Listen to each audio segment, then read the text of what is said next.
The ceasefire has been helpful in reducing violence and has led to improved security in Iraq. We would welcome the extension of the ceasefire as a positive step by the Sadrist movement to continue its support of rebuilding the new Iraq. Rear Admiral Gregory Smith, US military spokesman in Baghdad.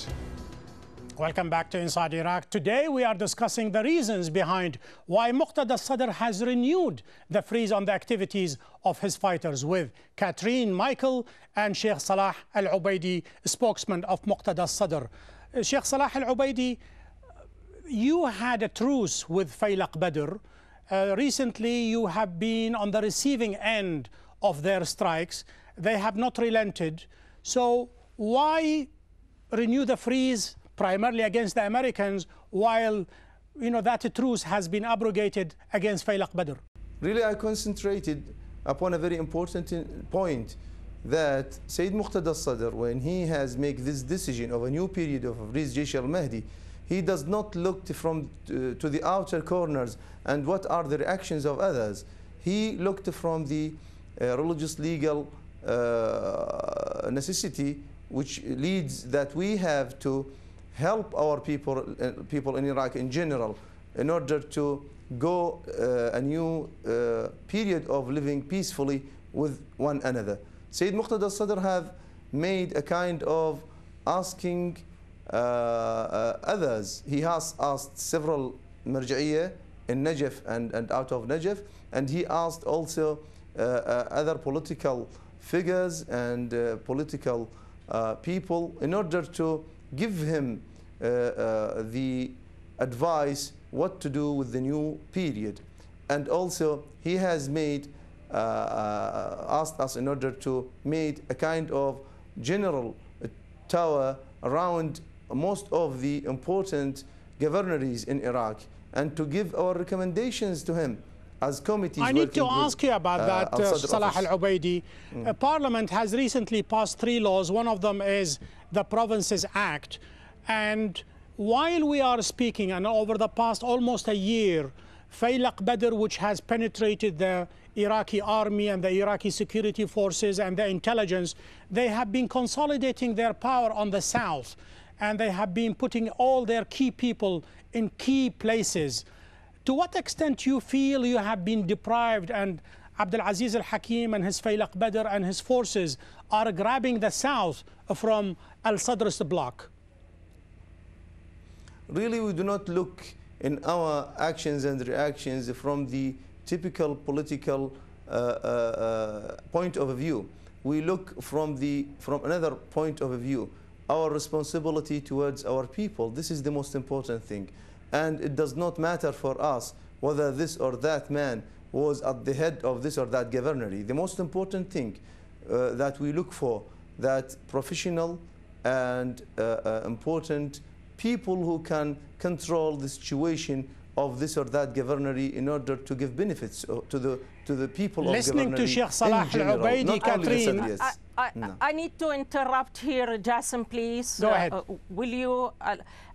I think this is a part of the reason to freeze, but the other part is the influence and involvement of other agendas of neighbor countries. Now, are you saying Iran has infiltrated Al-Sadr's bloc? Exactly. Yes. Yes. I want to say that we need to be clear, very clear, with our agenda to our people. We are responsible in front of our people to tell the truth. And I am the woman that I am responsible what Iraqi people, we should bring security for Iraqi people, for these people. And I want to bring him one example, what you did with health ministry, that you've been control the health ministry. You make it a small box of Jaysh al-Mahdi. Can I ask Sheikh Sabah, Sheikh Salah, can I ask him, is there any other person except Muqtada Al-Sadr group in health ministry?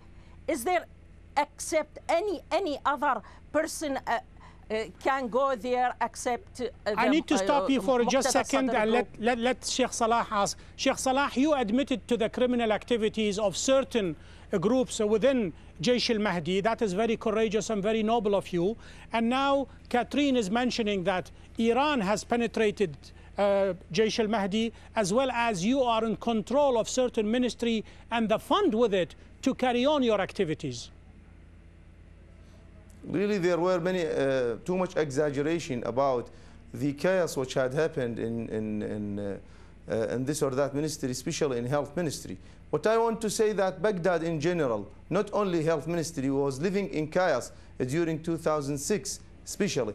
And if you wanted from me, in order to bring Baghdad and especially health ministry to live in a very straight kind of life, it is very difficult. While about 2 or 3, only 1 kilometer far from a health ministry, the people who work with Al-Qaeda was using and raiding and killing and doing. No one talked about what are the actions had happened there, and they concentrated about some reactions which had happened from the people who are working to guard this health ministry. They reacted were mostly in order to save and to secure the building. That's the most important thing. But this is the most important. Let me ask you about the most important, Sheikh Salah Al-Ubaidi. Will we, 2 months from now, 3 months from now, we will be having the same conversation, the same program, and we will be talking about running battles in Samawa and Diwaniya and Nasiriya and Muthanna between you and Faylaq Badr? How is it possible we can run a modern country when 2 militias, Faylaq Badr and Jaish al-Mahdi, are in control of the destiny of millions of Iraqis? Let me tell you something very important, that we in general, all around the south, we haven't been the people who control the south. This is the most important idea that I want to call. Who's in control of the south? Who has lived? Yeah, our people who has lived in south, they are not the controlling, the people of control decision. They were as normal people, and they have suffered too much. And at the same time, I want to say that who wanted to accuse this or that party, this or that group, he has to look in depth. What are the situations that the people lived within? This lack of all kinds of important matters, this lack of electricity, this lack of working, of money, but in the same time, the people controlling the governorates are working within all the sources of this or that governorate. Let us listen to Catherine. Catherine, how about that explanation? I don't think this is the right explanation, because the chaos, the militia, all militias, I'm not talking only the militias that belong, the Badr or Mahdi, Jaish al-Mahdi or Badr, all militias, they are functioning on their own interest. What is their agenda? What they want? They want a piece of cake from this government. And I want to say Iraqi army should function, and militia should disarmed, and put these people, young people, brainwashing, put them in the job, put them in a work. Are you militia thinking to have any program for these young people to put them in work, keep them out of the weapons? The answer, no. So you answered your own question, Catherine. Let me get a very quick 30 seconds response from Sheikh Salah before I close the show. One of the important things that we have concentrated, if we want to look to the reality in Iraq, no one talked about, unfortunately, about the occupation forces, the American forces, and all the chaos that had they brought to Iraq. No one talked about the support. Ground. No one talked about the support that the American troops gives to Al-Qaeda about 2 years ago. No one talked about the killings that the American troops and the chaos that have happened by them, and when they gave and put all the Iraqi in general under the hammer of Al-Qaeda, and no one can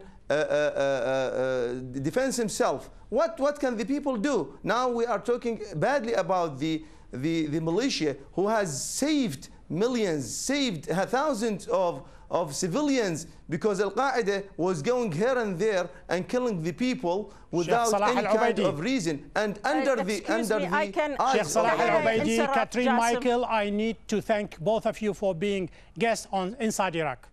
To access the show and to send us your comments, please go to aljazeera.net/English. That's all the time we have for this week. Join me next week when we take another look inside Iraq. Goodbye.